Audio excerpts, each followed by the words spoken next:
안녕하세요. KSTO입니다. 혹시 요즘 이런 생각 한 번쯤 해보신 적 있으신가요? STO, 이거 하면 돈 좀 벌 수 있을까? 아니, 남들은 부동산, 채권 뭐 다 토크나 해가지고 투자 수익을 낸다는데 나도 한번 해볼까? 이런 생각이요. 근데요, 최근 많은 분들이 이 STO에 관심은 많이 가지지만 막상 얼마나 벌 수 있는지, 또 위험한 건 없는지 이런 건요 정확히 아는 경우가 좀 드물더라고요. 그래서 오늘은요, STO로 실제 기대할 수 있는 수익률은 어느 정도인지, 그리고 꼭 함께 고려해야 할 리스크는 무엇이 있는지, 이걸 현실적인 관점에서 하나씩 좀 이야기해보도록 하겠습니다. 그럼 영상 시작 전에 구독과 좋아요 부탁드리고요. 자, 그럼 바로 시작해 볼게요.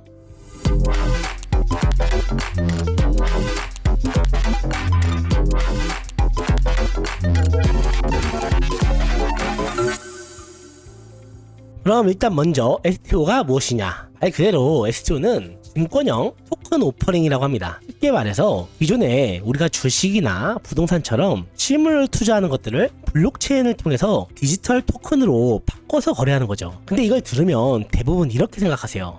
그러면 이 자산을 토큰으로 만들면 자동으로 수익이 나오는 거 아니냐, 이렇게 생각하시는 분들이 계시는데요. 진짜 그런가요? 전혀 그렇지 않죠. 왜냐하면 여기에선 중요한 포인트가 있어요. STO는요 토큰이 아니라 이 자산이 수익을 내는 구조라는 점이에요. 다시 말해서 기반이 되는 실물 자산이 어떤 것이냐에 따라서 수익 구조가 완전히 달라진다는 겁니다. 예를 들어서 부동산을 기반으로 한 STO라면 이 부동산에서 나오는 월세 수익을 토큰 보유자들이 일정한 비율로 나눠 갖게 되고요. 채권을 토큰화한 거라면 정기적으로 이자가 들어오게 되는 거고요. 또 주식 기반이라면 배당이 될 수도 있겠죠. 그리고 그 기업이 성장하면 이 토큰의 가격이 올라가면서 시세 차익도 노릴 수 있는 거고요. 자, 그러니까 STO는요 이렇게 보시면 돼요. STO는 배당과 시세 차익 구조를 블록체인에 얹은 투자 방식이다, 이렇게 볼 수 있는 거고요. 이 기반을 어디에 뒀냐에 따라서, 한마디로 부동산에 뒀느냐, 채권에 뒀느냐, 주식에 뒀느냐, 이거에 따라서 완전히 다른 결과가 나올 수 있다는 걸 아셔야 됩니다. 자, 그렇다면요, 이 자산들마다 실제로 수익은 얼마나 나오는지 한번 알아볼게요. 그럼 먼저 가장 보편적인 부동산 STO부터 볼게요. 통상적으로 부동산 같은 경우는요 연 4에서 7% 정도의 임대 수익이 발생합니다. 서울 중심권이면 조금 낮을 수 있고요, 지방 상가는 좀 더 높을 수 있겠죠. 하지만 최근에 부동산 조각 투자에서는요 10% 이상대의 수익률이 나오기도 했죠.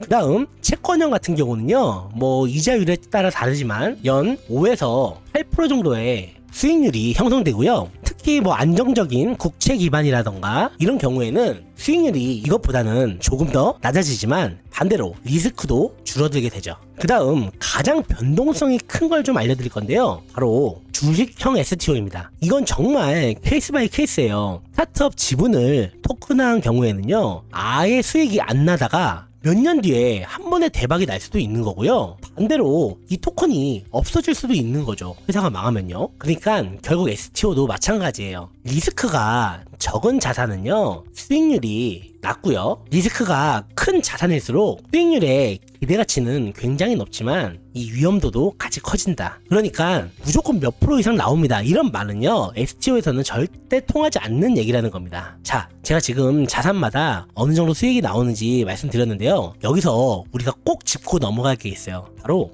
리스크입니다. 이제 막 성장하고 있는 이 STO 시장에서는 몇 가지 중요한 위험 요소가 있는데요, 그중 첫 번째가 바로 유통성, 즉 유동성입니다. STO는요 전통 주식처럼 지금 거래가 활발하지가 않아요. 이게 무슨 뜻이냐면 내가 급하게 팔고 싶어도 살 사람이 없으면 그냥 못 파는 겁니다. 이거 생각보다 답답할 수 있어요. 물론 시장이 커지면 커질수록 이거는 없어지겠지만요. 그 다음 생각할 수 있는 리스크는 바로 발행자 리스크입니다. 이게 무슨 뜻이냐면 이 토큰을 만든 기업이나 플랫폼이 얼마나 투명하게 정보를 제공하느냐, 또 얼마나 신뢰할 수 있느냐를 쉽게 알아볼 수 없다는 거예요. 물론 이것에 대한 문제를 해결하기 위해서 제도화를 하는 거지만 현재는 발행자에 대한 어떠한 기준이 명확치 않아서 마음먹고 사기친다면 그게 가능하다는 것이고요. 당연히 투자 안정성이 크게 떨어질 수밖에 없다는 겁니다. 그리고 그건 투자의 안정성이 부족하다는 뜻이고 한마디로 그 자체가 리스크가 된다는 겁니다. 그 다음 세 번째는요, 이 내용과 좀 이어지는 부분이긴 한데요, 바로 규제, 즉 제도화입니다. 이건 좀 복잡하긴 해요. 이 STO는요 국가마다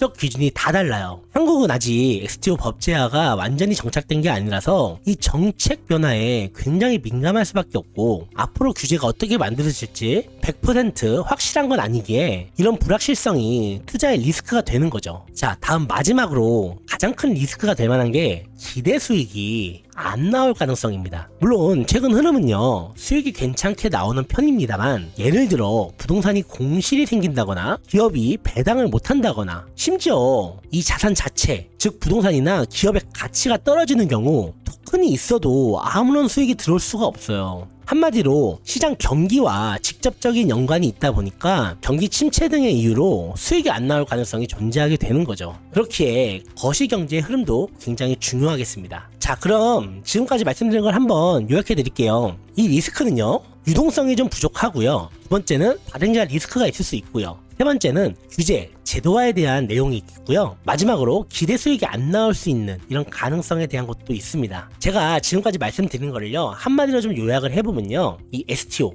분명히 기회지만 리스크를 이해하고 접근하셔야지만 더욱더 수익에 가까워진다는 겁니다. 실물 자산에 투자하면서도 블록체인의 투명성과 접근성을 누릴 수 있는 STO는 앞으로 투자 트렌드에서 점점 더 중요한 자리를 차지하게 될 거예요. 하지만 누가 좋다더라 이런 말만 듣고 진입하는 건 정말 위험한 선택일 수 있고요. 오늘 말씀드린 각 자산의 수익률과 리스크, 이 두 가지 모두를 똑같이 무게감 있게 보신다면 성공 투자하실 가능성 굉장히 높아지겠죠? 오늘 내용이 여러분들의 STO 투자에 조금이라도 기준이 되어지길 바라면서 오늘 영상은 여기까지인데요. 그런데 여러분, 영상으로는 조금 아쉬운 게 있죠. 그래서 제가 이 STO에 대한 카페를 하나 운영 중에 있습니다. 아직 많은 사람들이 모르는 만큼 초기 투자가 너무 매력적인 상황인 거죠. 그래서 지금 시장을 선점하시는 분들은요, 너무나 좋은 기회라고 말씀드릴 수 있겠고요. 제 방송을 보시는 분들이 투자에 선견지명을 가지고 계신 만큼 저희 카페에서도 많은 도움을 좀 받아가셨으면 좋겠습니다. 제가 여러분들께 바라는 건요, 바로 구독과 좋아요, 딱 이 두 가지만 좀 부탁드리겠고요. 앞으로 더 좋은 영상 준비하도록 하겠습니다. 그럼 오늘 영상 끝까지 시청해주셔서 감사합니다.